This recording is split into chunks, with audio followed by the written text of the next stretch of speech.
Welcome to the Viewing Center podcast. Tega, joined by Edmund Oris, Williams, and Rume. How are you guys doing, Edmund? How are you doing? Well, Tega, guy, I just do. God. I don't know as I do, to be honest. Very unintentional, but I'm fine. I think I'm fine. Yeah, I'm sorry. I know you're going through some pains. Now we'll get into all your pains you're going through. Williams, how are you doing? I'm okay. What's up? How are you? I'm good. I know I've been enjoying my football this past few days. My club is not in the Champions League, so banter on all these teams that are bottling it. Rume, how are you doing? Long time. I swear, long time. I'm good. But is it one man's milk is another man's poison? So Edmund's pain right now, I swear, is seriously my delight. and this week has been something else. and I'm sure you're yet to drink the milk till Edmund gets. I swear. Okay, let's start with Barcelona. Barcelona choked. They choked in the Champions League yesterday. It was an incredible. I couldn't believe what I was saying, although I predicted it, but I didn't visualize how it was going to happen. Edmund, on the last podcast, I gave you 3 minutes, or I think to rant about Barcelona winning the league. So I'm going to allow you to rant about what really happened with Barcelona. Okay, first and foremost, Barcelona, I felt like it was, I felt, well, not really it was, I feel like it's a mentality issue that this group of players, this particular team being led by Ernesto Valverde, I feel like is what they're having. And I feel like if the coach is at fault, we have to blame the coach because number one, the mentality the players came into the game with is wrong. Number two, the tactics was wrong, the formation was wrong, the personnel were wrong. And you know why I feel the coach has to go and the coach is at fault because it happened last year. It happened again this year. So it's not, we wrote off last year as, okay, it's an anomaly. It's something that was outrageous. Nobody saw it coming and you get what I'm saying, it's a one-off. But it has happened for the second consecutive year again, the same 3-goal lead. Then you know something is wrong. And the easiest person to point the finger at is the coach because, and I feel with the kind of mentality that is transcending onto the team, if it doesn't go, it's going to happen again. You get, because we can talk about players and talk about having the world best player in your team and all that, but in Mourinho's team, for example, no matter the type of personnel he has, they are not going to trade a 3-goal lead anywhere in the world. You get what I'm saying? Yeah. So the coach has to take a lot of blame for it, for the mentality. I don't know what kind of mentality they came into the game. They could have just decided to play the game as a final and it's almost like they were just trying to run down the clock. You get what I'm saying? Yeah. Alba made an error leading to the first goal. Rakitic made an error leading to the second goal. The fourth goal was just schoolboy defending. Mourinho said if you see this type of thing happening in under 14, under 15 game, you will say, okay, yes, they are still learning the basics of football, but it has happened at the highest level. How do you switch off like that? You are 3 goals down. I don't just understand, guys. See, it's fucked up. But for me, we just have to blame the coach. Yeah, Barcelona. My problem with Barcelona in that game is that I felt, number one, they didn't learn from the mistake they faced again in Roma last season. And if they try to do the same thing, I think they try to, okay, this is Anfield. They try to pass their way to 90 minutes. They just kept on passing and trying to pass their way throughout the game, and it just felt like and when they saw, okay, that Liverpool has taken a 1-goal lead now, they couldn't. I don't know why Barcelona is not flexible enough to say, okay, let's play route one football in the sense that this passing game is not working. Let's get the ball from midfield, try and swing it up to Suarez, or try and get some of the more physical players like Vidal involved. Tega, no, I don't think Barcelona did not play passing football. They didn't dominate possession yesterday now. But when they got the ball, they were not like intent of. That's what I'm saying. That mentality, that drive, that is the personnel. I mean, you have Otto, who is like deserving in the team. Let me put it like that. He's the one that if he was in the game, he controls the tempo, he dictates the play. You saw how he changed the game when he came in. Or he left it too late. And then when he wanted to bring him on, he took off Vidal. How do you take off Vidal in a game like that? You get what I'm saying? And then he left Coutinho. Oh my Jesus. Rume, what did you think about all this? Yeah, I generally agree with Edmund on that part. That as in they didn't really play possession football. As in Yeah. That game, the way that game went on, it's not something that say, for example, 1-0. Yeah, the game was still 2-0. It's not something that you can just easily switch as in your type of play when scores have changed like that, because when scores have changed like that, as in everything, the onus is on Liverpool now. What do they do next? In fact, switching like making serious tactical changes at that point, might have just crumbled everything safe. But the problem now is the beginning approach, the approach that the coach, as in the mindset that's exactly that mentality. What they planned from you can see from the way they started the game and the way they played the game. What they planned was that they just planned to do a mop-up job, as in they were already 3-0. Okay, no matter what, let's just mop this up and wrap it up. Even if we lose 2-1 and this, they just wanted to play that like second 90 minutes and just get it over with. For just to play it and get it over with and done. Like this kind of thing, this 4-0 was never happening. They just wanted to, as in, just close up job. That's what they wanted to do, and it backfired big time. Because, as in, should I say, okay, that the game of last season, I didn't really watch. Although I saw the highlights, I didn't really watch the Roma game at Mountains, so I can't really stay on that. But even without watching the game, what has happened has happened. I don't want to know what happened during the game, as in they turned the 4-1 defeat, as in from first leg upside down. So it happened. So the thing is that the backer of those days, there's no situation where they will come away, as in maybe second leg, and they want to do a mop-up job. They are going to they will play their game at Camp Nou, at San Siro, wherever it is they are playing. They will play their game. It does not matter. So the second leg, we've seen it many times now. They won 3-0. Maybe they win 3-0 at Camp Nou.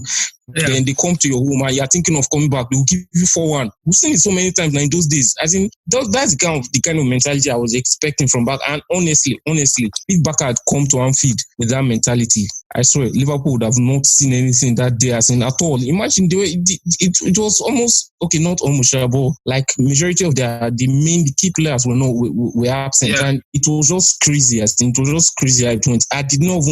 I did not see this coming at all, as in, and it's fair to say, like, even some of those that were saying maybe they saw it coming, as in, truly in their minds, as in, they don't really see Liverpool beating back at 4-0, as in, it's just mind-blowing, and something is seriously wrong. Something seriously wrong. Well, let's move on. Let's talk about the positive side now of this game. Williams, we saw Liverpool.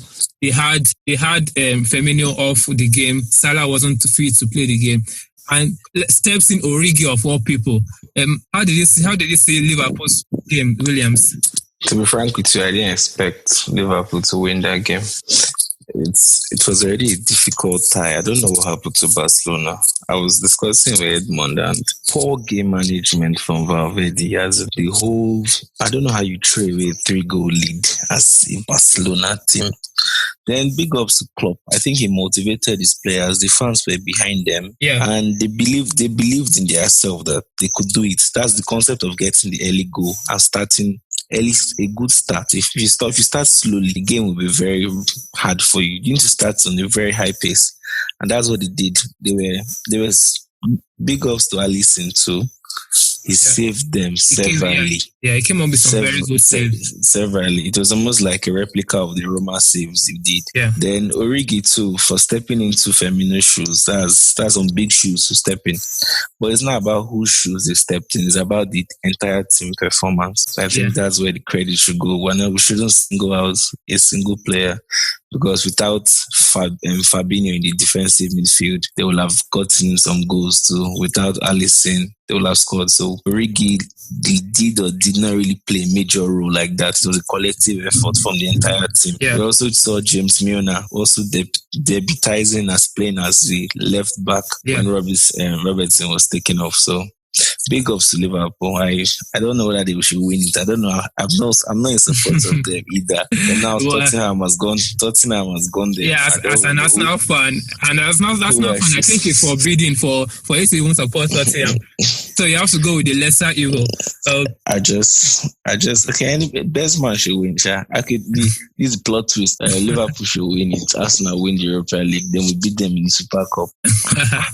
There was something Jose Mourinho said that this Liverpool team they are a mirror image of Jurgen Klopp, as in his positivity, his attitude, the way you see the way he hugs players, and we all mock him that he has yellow teeth, he hugs his players and all those kind of things. That's all he does. That's all he has ever won. But this positivity now just shows that it just shines bright into Liverpool's form. I mean, they are fighting with Man City. They are an incredible Man City for the Premier League, and against the odds, 4-0 win. How do you see where does Jurgen Klopp go from here? I mean, how can they top this now? You can't top it. They just have to win. They just have to win the Champions League, because right now they are favourites. Yeah, they beat Tottenham home and away this season in the Premier League. Agreed, a lot of shockers have happened, and then the Champions League is a different ballgame. But if there's a favourite for that game, it's Liverpool. Yeah. You get, by then they have Mane back, they have Salah back, and God willing for them, somehow, Man City managed to bottle it on Sunday. They could be champions of. You get, it could be a great season for them. So. But in all though, we have to give credit to Klopp, because when he came in about 3 seasons ago, 2.5 seasons ago, before then Liverpool were banter. They were the banter club. They were struggling to qualify for Europe on that brand. You get, and then he took them to the Europa League semi-final, though they bottled it then. You get, and then they got to the Champions League final. But basically, you can see progress. You can see progress being made, even in the quality of players that they are buying, in their gameplay. They are improving. They have been nothing short of phenomenal this season. You get, I think they are going to end up with 97 points. I think in the last 20 other seasons they should win the Premier League. You get, Van Dijk has been immense. Alisson Becker has been impeccable. You have Alexander Arnold, who has been, that fourth goal was just pure brilliance. Yes. From him, you have Robertson. They have like literally two of the best fullbacks in the world. You get, then of course there's Mane, there's so credit to Klopp, really. And to be fair to him, I think he deserves something for his effort, because a lot of football fans these days like to attribute success to trophies. You have to win, but at the end of the day, only one person can win it. You get, so when the one person wins it, the other people, it's difficult to. You get what I'm saying? Yeah. It's the same thing too with Pochettino. They have done a tremendous job, and for Klopp, he just has to finally. I think it to be fair if they win the Champions League. Yeah, Rume, do you think this Liverpool's comeback against Barcelona is bigger than the Istanbul miracle, or do you think the Istanbul miracle, although that was a final, do you think Istanbul miracle still tops this comeback because it's obviously a final? That's to me, it's not actually a tough, as in it's not really a tough one. I think what happened is Istanbul is, as in it's no, should I say a lot better or greater, but that I think it's not even comparable, sir, because for example, like this match, as in Liverpool had like a whole week to prepare for it, strategies and whatever. As in that final in 2005, as in it was just halftime, as in they were losing 3-0 and halftime, and they had like only 45 minutes to change the course of the game. As in it's just a single.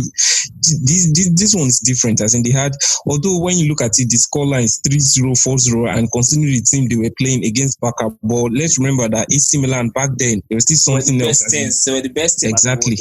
Exactly. So why this is very, very good in its own right, as in it's something else. It's crazy, as in it's broke everybody's expectations completely. From a personal perspective, I don't think it's, as in it's really comparable with what happened in 2005. No, I don't think so. Okay.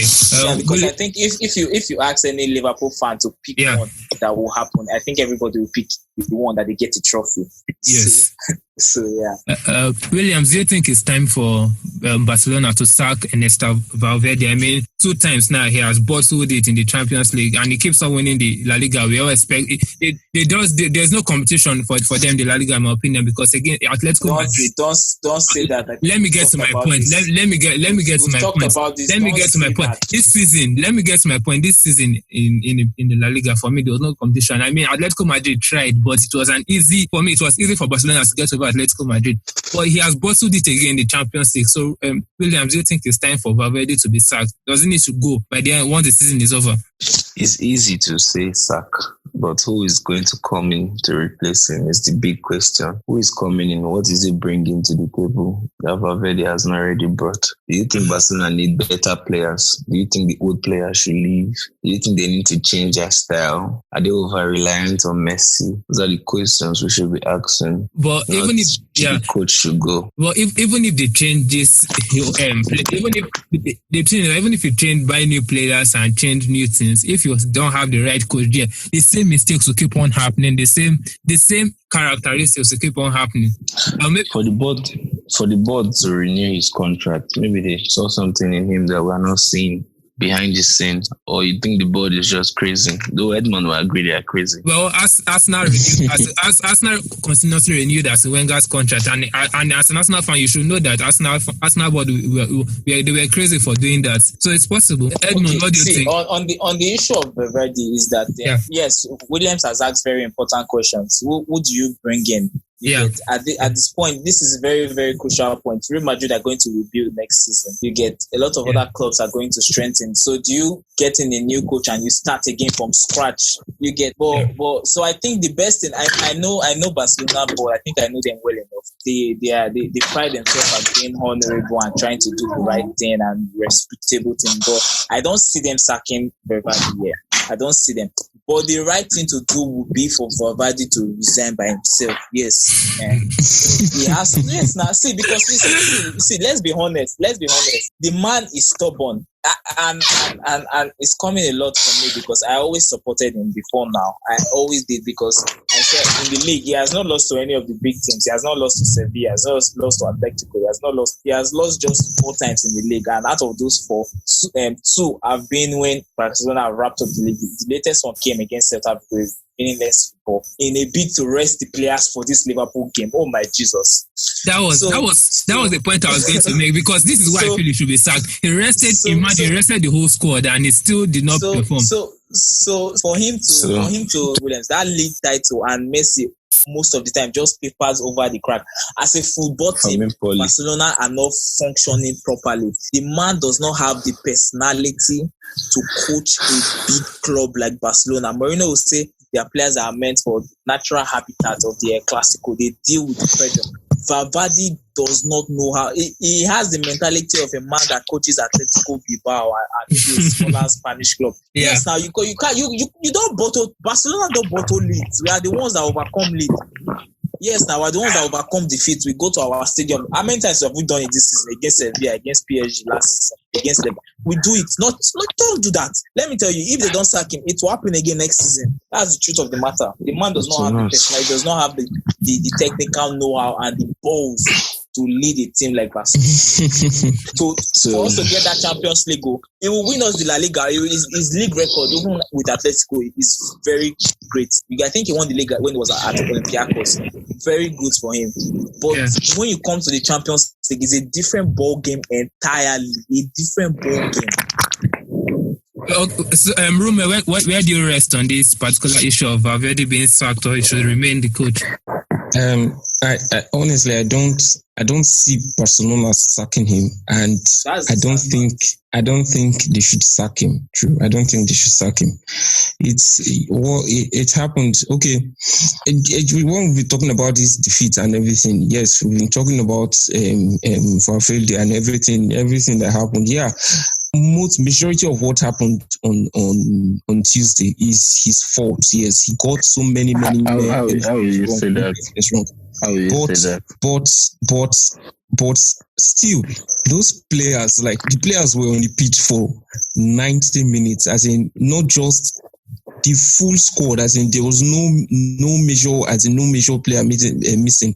No matter what happens, as in what plan you've brought in, as in you're meant to play that game and not lose, and don't get beaten 4-0. As in, how did that happen? From the oldest player to the youngest player on the pitch, you need to ask themselves questions. As in, how the hell did that happen? As in, you lost 4-0. As in, without getting a goal. Forget, Valverde got it wrong. Fine, he got it wrong. But the players, they should not be excluded from this thing. As in, all. Okay, I won't say all of them. Rume, I don't know everything. It was just wrong. I cannot just blame. How did Valverde get it wrong? How did he get it wrong? Okay, let me answer why I think how Valverde got it wrong. Because okay, look at that midfield now. He has players over 30 in the likes of Vidal. He has Dragic. Excuse me. Listen, he has Busquets. He has Busquets. When Barcelona beats Real Madrid, you didn't say this. No, let me. Let's go. Excuse me. So now you know that you can't come with the age. No. Tactically, it's not the age. It's not the age that's the problem. It's not the age that's the problem. Tactically, you got it wrong because if you see that midfield. If you see those three midfield games, Tega, Valverde did not get one thing wrong. He played the same players. No, wait, I'm coming. He played the same players he has been playing, the ones he has trusted, the same first 11. These players did not just turn up. And it's not all about your team sheet or who you select. It's not about who you select and who you put on the bench. You don't have a personal coach. If listen to me, guys. See, let me tell you how he got it wrong. Yes, he put on the same players. The tactics is the coach. See, these players simple. That's simple as that. A lot of previously we always used to argue that we always argue that Barcelona don't need coaches, that they can just go there and play. It's a big lie. Exactly. That's where tactically got it wrong. Before then, they have had team meetings upon team meetings. They have discussed the tactics. This is what we do when we concede early. This is what we do if we concede first. Okay, this is the natural plan of the game. This man used the same starting 11 he used in the first leg. Listen though, in the first leg, we were completely outplayed. We were lucky that Messi scored those 2 goals. Exactly. You get what I'm saying? Yeah. And then you've watched the video, you've seen the clips. And then you go and you do exactly the same thing again. I don't understand. What this is the definition of insanity. What this is the definition? Because Messi scored a free kick, which he was not supposed to score, and he scored a lucky. This first goal was a very lucky goal. You get, and Suarez goal was against the run of play. You take that formation and you tweak it. You see, Coutinho is struggling. Clearly, Coutinho has been struggling. What do you do? Why don't you start Otto to gain that possession? I don't know who's understanding. If anybody's understand what I'm saying. Yeah, I'm understanding. That was the point. That was the point I wanted to make. If Barcelona you put Otto in place of Coutinho, you have changed the entire, because he has done it before against Rume. Is where we won 4-1. Rume outplayed us in terms of possession. They had more ball possession than us, but we won 4-1. And in that game, Coutinho did not start. The only difference between that game and the Liverpool lineup was that Coutinho, Otto started in place of Coutinho.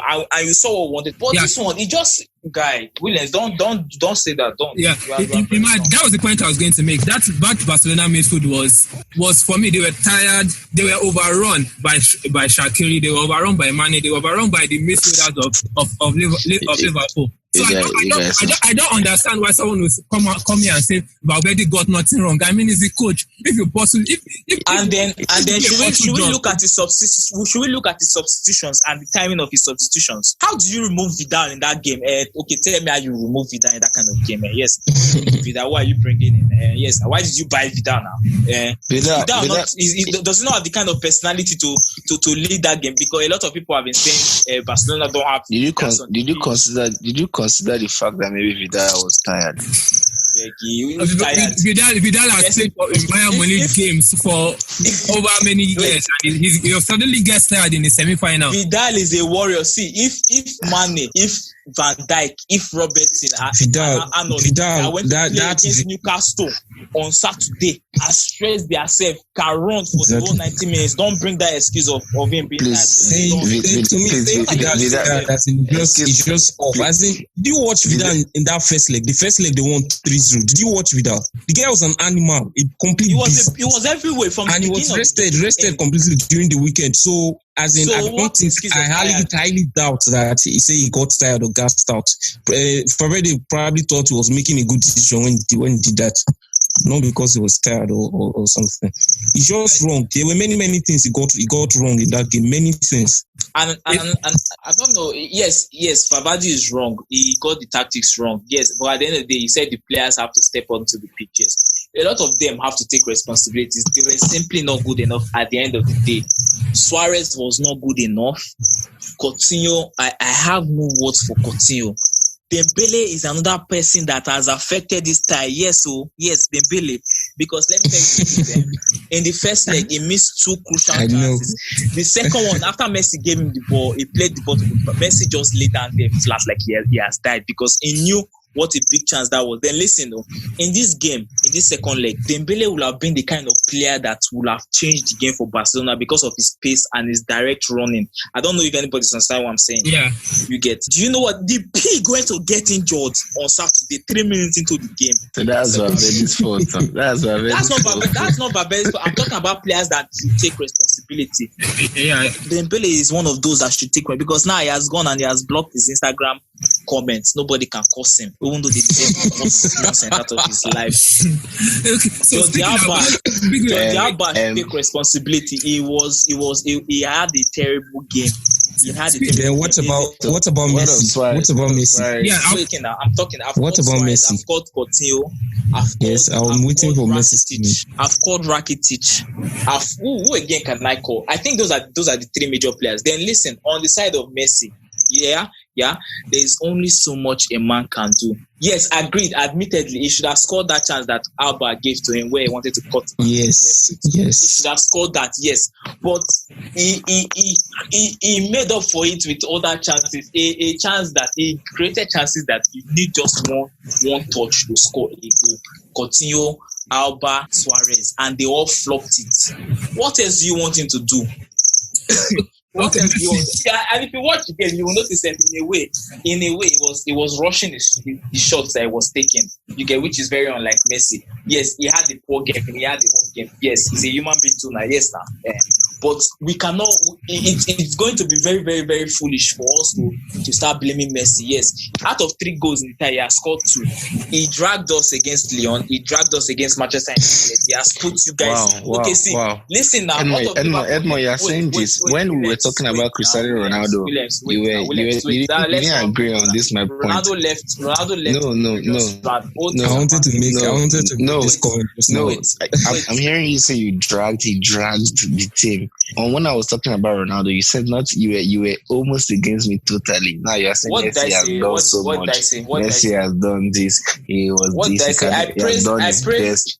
I praised Ajax in the bush. I praised Ajax. Yes, good, fine. But listen. If we are to go by goals scored by players in the Champions League, last season when Real Madrid won the Champions League with Ronaldo, his last goal was in the quarterfinals. So if it was up to Ronaldo, they would not win that champion because against Bayern Munich, he was nowhere to be found. Against Liverpool in the finals, they were nowhere to be found. Okay, let's not even go far. Let's not even start mentioning Ronaldo. It's a different level. Look at Liverpool that turned up without Firmino and Salah. Look at 2 of them now. Without Firmino, look at it now. They even had their left back injured. So let's say Messi has given them 3 goals. You have a World Cup winner there. You have PQ there. Yes, you have a World Cup winner there. You have, I think, who again has won the World Cup? Busquets has won the World Cup. Vidal has won the Copa America with Chile 2 times. Suarez, I don't even know where to start with that one. Okay, for Liverpool, let's say Edmund was injured. For Liverpool, now the point about Liverpool is in this game against Barcelona was that number one, Liverpool came into this match ready not to give excuses. They saw their key players were out and they said, okay, they are not going to give excuses and say because our key players are out, we are not going to perform. They were literally ready to die on the pitch, and they executed their game plan, scored an early goal, made life difficult for Barcelona. My problem now with Barcelona is that, and Messi especially, for Barcelona as a team, is number one, depending on Messi. And if Messi never turns up, they do not have another plan. And the problem is that when Messi never turns up, whose fault is that they don't have another plan? Let me ask Williams. Exactly. It's the coach. Williams, you are silent now. I'm hearing you. Whose fault is it that when Messi does not turn up, they don't have another plan? Whose fault is that? It's the Barcelona philosophy. The team is built around Messi. I beg, leave this place. We should Barcelona philosophy. Yeah. If we are going by Barcelona philosophy, let's be honest, Valverde will not be in charge because he does not play Barcelona philosophy. Is anybody agreeing with me? He does not play Barcelona philosophy. What does he now play now? No, that one is obvious. That one is obvious. He does not play according to the Barcelona tradition. That one is clear. There's no argument there. There's no argument there now. Messi was he left Anfield on his own. He was scheduled for a impromptu drug test, and when he finally got to UEFA, all of them, they are mad. When he finally got to Barcelona, they were trying to banter Messi like we are all doing. When he finally got to Barcelona, he was greeted by fans who were raining insults on him, and he responded by, "What did I do?" So I those fans now that rained insults on Messi and questioned his those ones deserve to be burnt at the stake. Why? If you don't do that, see, listen. The stage when Messi came to Barcelona, we had one Champions League title, like Chelsea. Imagine Chelsea, one player comes and gives them 4 extra, 5. Then if Messi decides to bottle every game from that to the end of his career, no Barcelona fan has the right to open their mouth to talk. Yes. You're so biased. Jesus Christ. Yes. Okay. Wait, Edmund, hold. Just wait. Okay, let Rume say something. So I just feel that, Edmund, with what you're saying, I just feel you're a big bias in the whole handling of as in this message. It's overly biased, isn't it? Okay, yes, you are clearly being biased. Okay, why do I say so? As in, okay, shameful. You can't speak the truth when it comes to Messi. Wait, Williams, let me just explain why I say as in I feel it's being biased. Okay, first of all, like I've not been on this as in this podcast for some time now, but just judging by your tweets, I can imagine like the things you said as in when Juventus as in were beaten. I can imagine the things you said about Ronaldo or something. So, but exactly.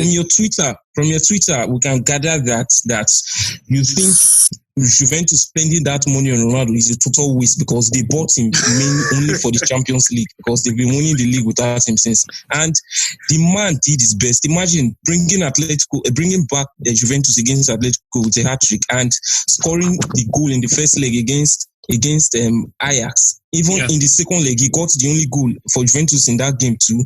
So, what more could he do? He has done his best. Now, every other Juventus player just refused to turn up that day. Everybody just, went cold. And yes, there's only so much a man can do. Now, the thing is that if you maintain this, no, I'm going back to Messi. I'm going back to your point now. If you are maintaining this energy about the two, like if you are speaking about Ronaldo and fine, it will be valid for what you are saying, but you cannot be talking like that about Ronaldo. Then now you are shifting goalposts against Messi, telling me one thing.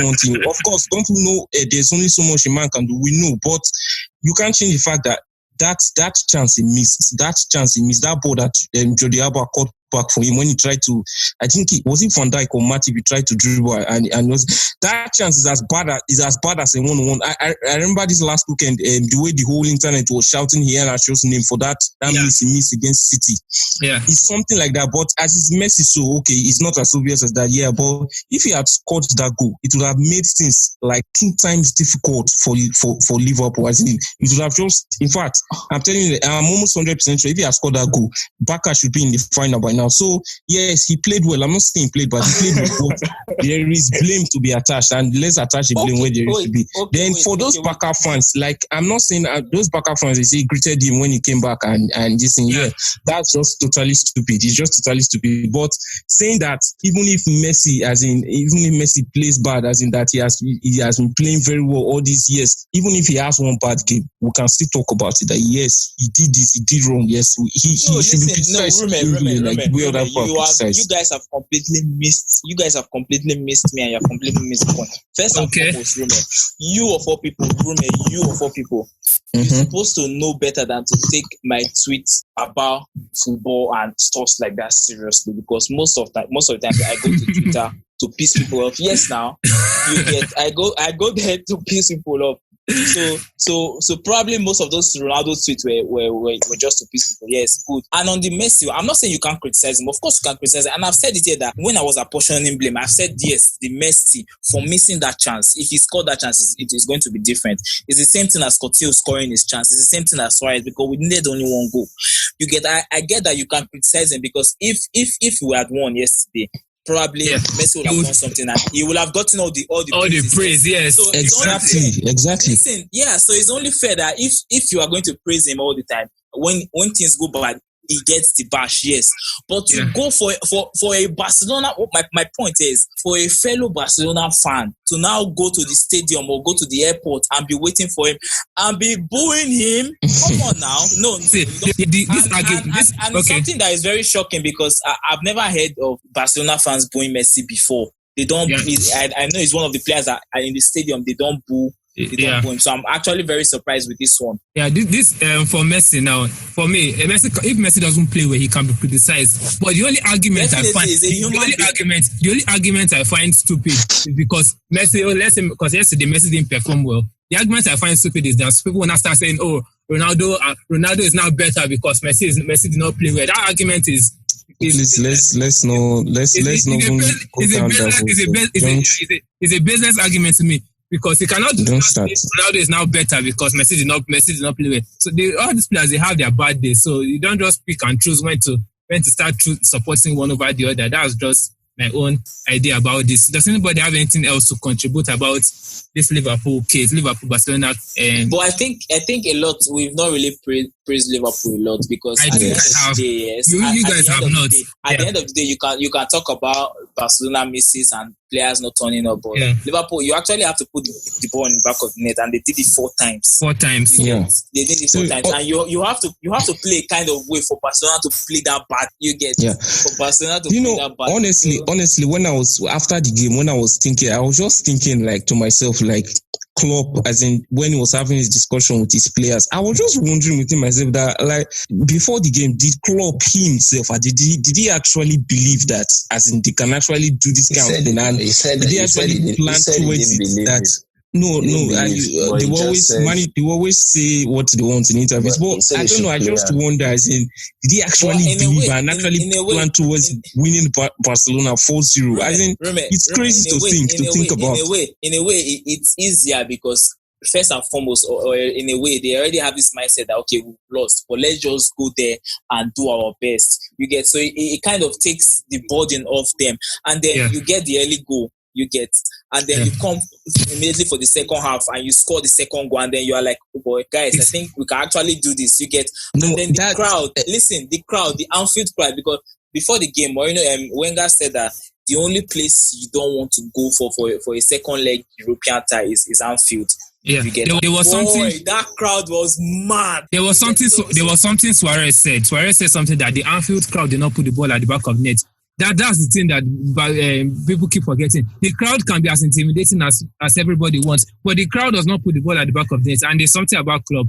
Klopp is a very positive guy. He's a very happy. He's always trying to be jovial. He doesn't give excuses. That's what I like about Klopp. He will not come and start complaining that, I have played 100 games this season. You said he doesn't do what he does. He doesn't give excuses. Klopp doesn't give excuses. No. He did have Salah. He did have Salah. Why? Yeah. Calm down. on this podcast, we have laughed at our club. Yes. I think that's a very wrong. No, probably you want to say something else, but saying it doesn't give excuse. No, I meant on this particular match. Okay, let me rephrase. I meant on this particular match. He didn't give excuse that there was no Salah. There was no. Okay. Yeah, on this particular match. Excuse after you've won. How do you give excuse after you won? No, he didn't give excuse before the match. As in before the match, when pre-match conference. Yeah. Pre-match. What I meant is that pre-match, he didn't give any sort of excuse about he didn't have his key players. He said, "Let's go to Anfield. If we lose in a beautiful city, in a beautiful stadium." He just tries to be positive. Like what I was saying, that I was finding it difficult to actually believe that in his own team talks with his players and within his own heart that he actually believed they will fall. See, there's a difference between as in actually, because sometimes like Edmund said, because everything is against them now and many of their players are not fit, so whatever happens, they're expected to lose. There is no expectation. So when you come to the field like that in those kind of games, when you score one, you score two, everything changes. As in, it's not as if you can actually believe. Well, sometimes, as in that thing now is different from actually like planning with your players that this is how we're going to beat back our first row. No, I don't think there are different things. Do you understand? That's what I was trying to reason within myself. That I don't think Klopp in his own time believing himself that yes, he will come up with a strategy that. Let me tell you, I was so sure that Barcelona were going to win. That if I had money and someone wanted to bet, I would have put my whole life. I was so sure that you would have loomed and doomed your money. I said, no matter how bad it is, it's not possible. Because I went to watch the match. I was so relaxed. I won't go to I bought drink. When they scored the second goal, I could not eat. I was so sure. It's impossible. And let me be honest, till now, it still feels like maybe I'm dreaming that maybe they will play the game. Then maybe I was just like a dream because it happens. Oh my God! Well, let's talk about another team that have the Barcelona DNA and they bottled it again. And Williams, Ajax. Let's start with Williams. What do you think about Ajax? Ajax, bunch of farmers. It just broke my heart. You know what the conclusion of the matter is that their lack of experience just showed on the big stage. Yeah. They don't have any experience. They don't have any leader in the team. They're just young. They're just young children. They're just eager. They are good. Wait. I want to say something about this Ajax. Okay, go on, Edmund. See, I don't understand how you talk. And Williams, now you said now that they don't have leaders. What do you mean by they don't have leaders? This is a team that have beaten the likes of Real Madrid with the likes of Sergio Ramos and Balloon d'Or winner Toni Kroos. I'm sorry, I mean Luka Modric, Toni Kroos, Courtois that has gone to. So how do you do that without having a leader in your team? So what is the leader? Edmund, what did I? Okay. So what? I don't understand how you can justify that. Since you are trying to be comical, let me comical. You can say they lack experience. You can say they don't have that experience. Edmund, to say they don't have a leader, no. If it's by leaders, nobody will lose. Williams. Do you know how many leaders are in the Juventus? Let's hear what Williams has to say. Let's hear what Williams has to say. I'm not in that mood to really argue with you. But I'll tell you the truth is that Ajax still, they don't have any leader. They crumbled in that second half. There was nobody orchestrating play. Watch the game against the same thing they did in the first leg against Tottenham. When they came out for the second half, they were all over the place. There was no coordination. When you have older players in the team, I think the average age in that team is 23 years. When you have players over 26, 27, 28 who are telling you, stay, coordinate this. You see, in the second half, they started defending. They did not know what to do again. They started sitting back so deep. Excuse me, please. Barca have so many leaders, but they still bottled it now. Consider 3. Barcelona is out. Move on. No, my point is that you cannot blame their loss on lack of leaders. You don't do that. Don't have it's you can't. They have lost not because they don't have. Okay, why did they lose? If it's by leaders, footballers or a team that has Edmund. You can't say that. Fine. This Ajax team, they have Daily Blind, they have Sturridge. I think these are players that are close to 30 or over 30. But a standout performance. Does a leader have to be by age? If you are no. Delete is a very good leader. Right from when he was 18 years. Go and look at the boy now. How do you say Delete is? I know you are defending Delete now because he's a Barcelona player. But let's talk about Lucas. Let's talk about Lucas Moura. Rume, how did you say is Lucas Moura's performance? I mean, he's the fifth player to score a hat-trick in the semi-final. And I mean, imagine PSG shipping this guy off to Tottenham just to get Neymar. And now Lucas Moura is the one in the final, and he's the one that's done it. He has done it for Tottenham. How do you feel about his performance? Because me myself, I was shocked that of all players, is Moura scoring a hat-trick. Okay, before I say anything about Lucas Moura, let me just do small reality check, as in quick, as in like this Ajax were giving blames about the whole thing and leaders and experience. Let's remember that, as in this standard was setting for them. They created that standard for themselves within 5 games or so. So normally, a successful season for Ajax in the Champions League is to finish second in the group stage, and it's considered a successful season. Or even a successful Champions League. That finish second and get to the Europa League. I don't know. Ajax, they have one kind of heritage. So finishing second in the group stage is actually a successful season for them. And now they were trying to get into the final, for Christ's sakes. So let's just drop the standards. We're thinking maybe that is their normal standards and using to judge them. And they've actually done very, very, very well. Tottenham just another, should I say, beast mode this season in this season. So they were lucky. No, don't say they were lucky. I will not put it like they were lucky. Okay, back to what was asked. As in Lucas Moura. Yes. The guy has come good this season. He has come good this season in situations where it's actually needed. I remember, I think earlier in the season, what he did against United. He had a beautiful game. Today again, something similar. So, should I say, I would not say PSG will be regretting selling to Tottenham, because I don't think he has any more value to add to PSG in their current state, or with the current crop of players they have. I don't think Lucas Moura would add any more value to them. But for Tottenham, as in, it's a great piece of business. And the thing is that it will only get better from here, because for this season they've used him. I think they've used him to an extent, but I don't think they've used him as much as they could. Yeah. This period I've seen a lot of matches because of the injuries to Harry Kane and this thing, and he has actually come good. So I think it will only get better from here if you really inculcate him into the team strategy and everything. It will only get better. But it's a great buy. Yeah, talking about a coach that made a very sensible and tactical decision. We saw Pochettino. He brought in Llorente, and he mainly brought in Llorente. You can see Llorente was a match-winning substitution because he changed the game even for the last goal, for the third goal that really gave Tottenham the tie. You could see the way I think Sanchez launched the ball to Llorente, and he was able to control the ball like a normal attack. Sissoko. Okay, it was Sissoko. Okay, launched the ball to Llorente, and he was able to chase the ball, control it, and give a pass to Dele Alli. Those kind of substitutions, that's why I'll still go back and say Valverde is at majorly at fault for.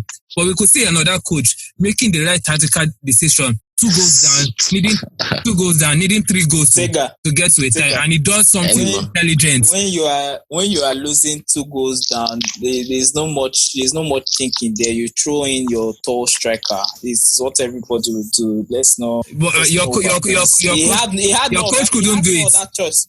Your coach couldn't do any sensible thing. Which big striker did we bring on to put the ball in the box? Well, you bought Boateng for how many million?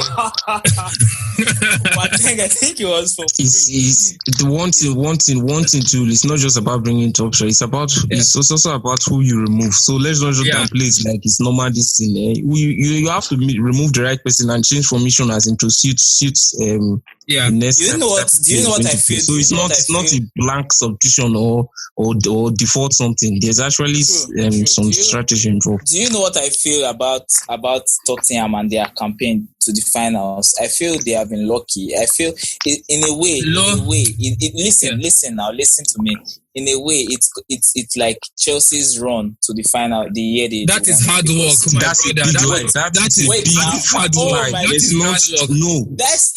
Don't even say it. Don't even say that, Edmund. You cannot. There's no argument you want to make by starting your statement like that. Let me explain myself. Let me explain myself. Can I? Yes. See, Tottenham were in a group that contained of Barcelona, Inter Milan, and themselves. Yeah, and PSV. Before, as at their third game, they had lost. Dortmund. They had 1 point. No, they were not in Dortmund's group. This is PSV. Yes. Dortmund was round of 16. They were not in Dortmund. Continue. Barca, Inter, Tottenham, and PSV. Yeah, they drew right. to Inter. They lost to PSV. They lost to Barcelona as at the third game. Miraculously, they managed to qualify. Yes, yeah. They managed to qualify. And then they beat Dortmund. They beat Dortmund comprehensively. Very, very. It was a comprehensive beat.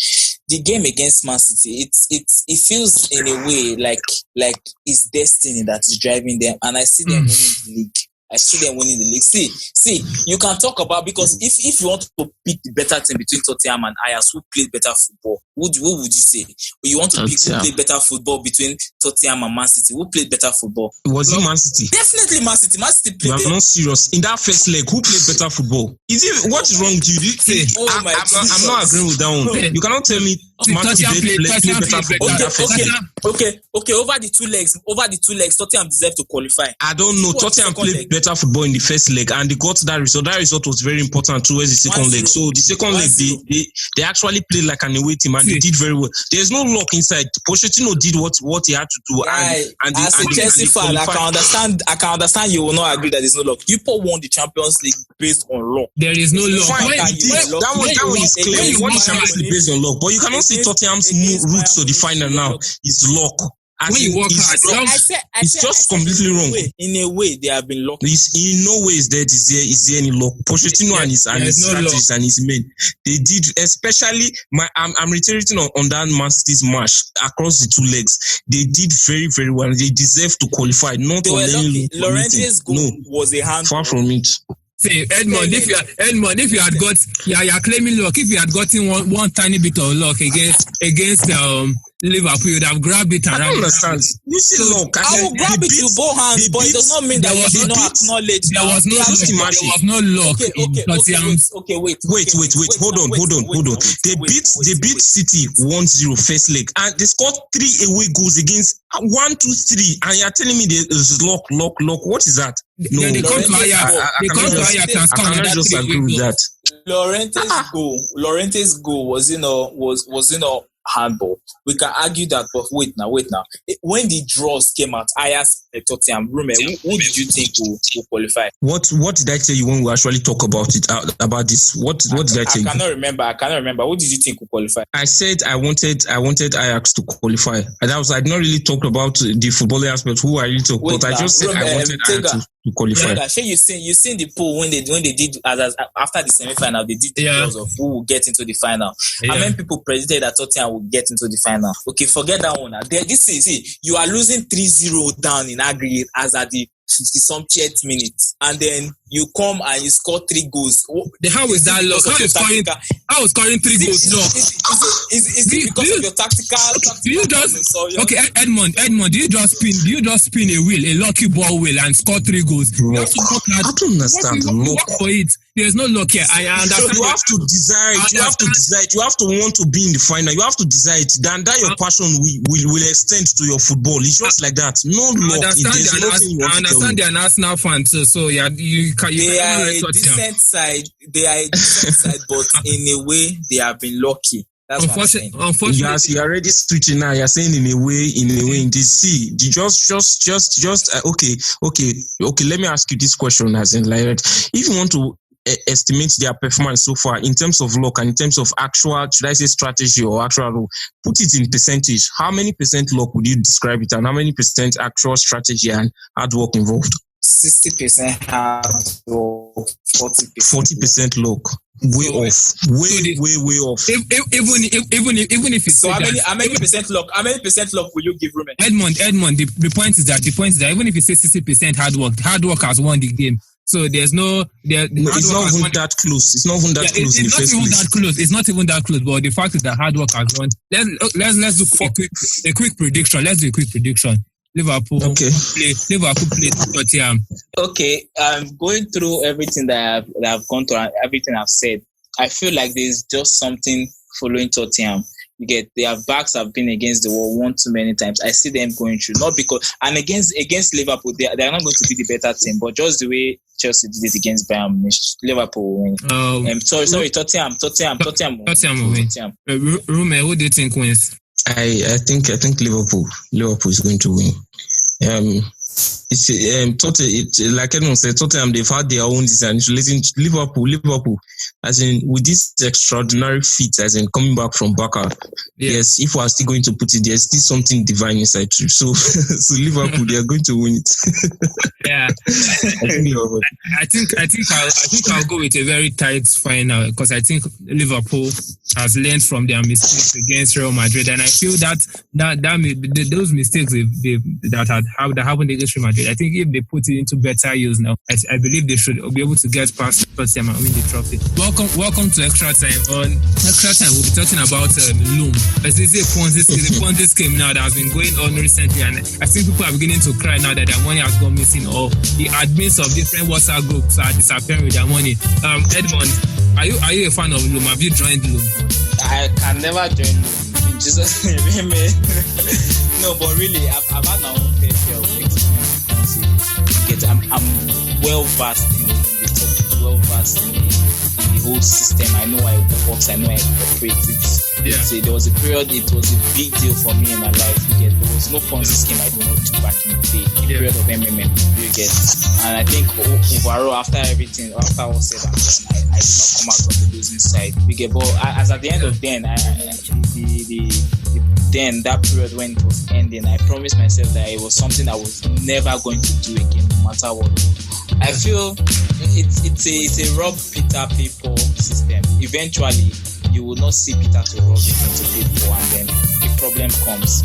I still feel like the loan is at an early stage. A lot of people are still getting paid. A lot of people are cashing out.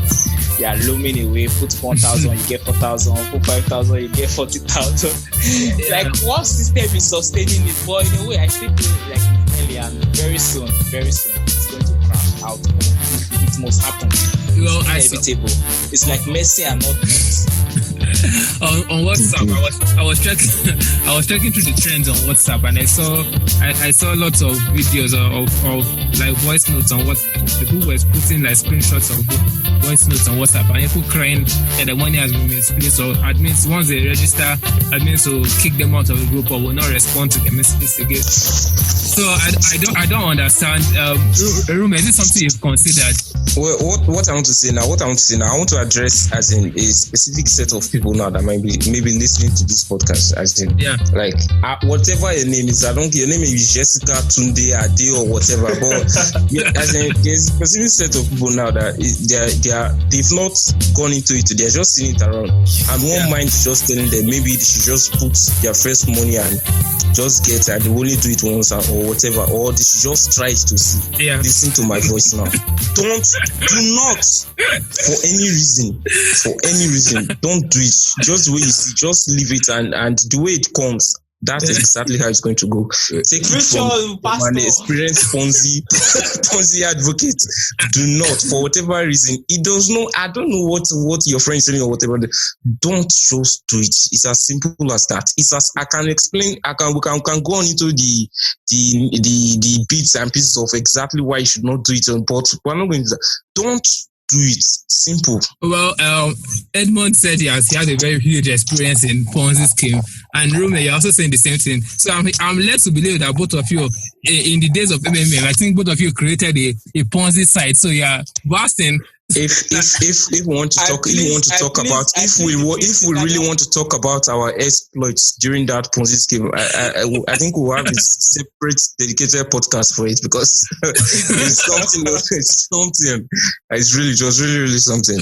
Oh my God! So I think you guys made a lot of money there, and I also lost a lot of money. So I feel it's right. I feel it's right for people. My sister actually sent me a screenshot of someone added her into Loom, and into Loom, and she basically she did what Edmund does on Twitter. Like, she bantered every single one of them, and they had to kick out of the group. I saw the screenshot. She was bad mouthing all of them. She was spoiling business, in their Gary. Oh my God! It was very hilarious, and I see a lot of screenshots of people complaining now. And I don't know why people still like fall for this kind of. I think, is it the economy of the country or what? I don't understand why people still fall for this, because people are desperate. Nigerians are desperate to make quick money. Yeah. So when the opportunity comes, it's just like taking. They tell you go and put your 5,000 naira in the bank, and then in 4 days you don't have to do any work. You're not sweating. In 5 days you go and collect 40,000 naira. Yeah. You get, so a lot of people tend to grab it, but they don't really understand the systemic of how it works. The system, they don't understand the basics of how it works. They just see it and their friends have done it. And the issue with Ponzi is that initially it's always very good. The starting part is very good. But when it starts going bad, and if you're not very observant, you won't know. So like Rume has said, don't consider it at all. It's already too late. Now it's late already. I think it's been on for about 3-4 weeks already. So that's already late. Well, on that note of a very needful advice, we'll end the podcast for this episode of the Vision Center. Rume, thanks for joining me today on the podcast. No problem. It's been a pleasure. Yeah, and Edmund, thanks for joining me. I hope you can now sleep now and try to eat. You know, the Barcelona nightmare is over. Try to eat. Get yourself back. I won't say I've lost my appetite, but really I have no qualms with eating. I have no ginger to eat, I beg. But I'll be fine. I'm fine. Well, I hope you get a girlfriend that can force you to eat very soon. Oh my God. Please say realistic things. Speak realistic things, please. Let's not go there. Yeah. All right, guys. And on that note, we end the podcast. You take care of yourself, and please follow us on our social media platforms on Vision Center Pod on Twitter. And if you have any questions, please, you can drop it for us. And subscribe on iTunes, on Spotify, on any podcast app. It helps support the podcast.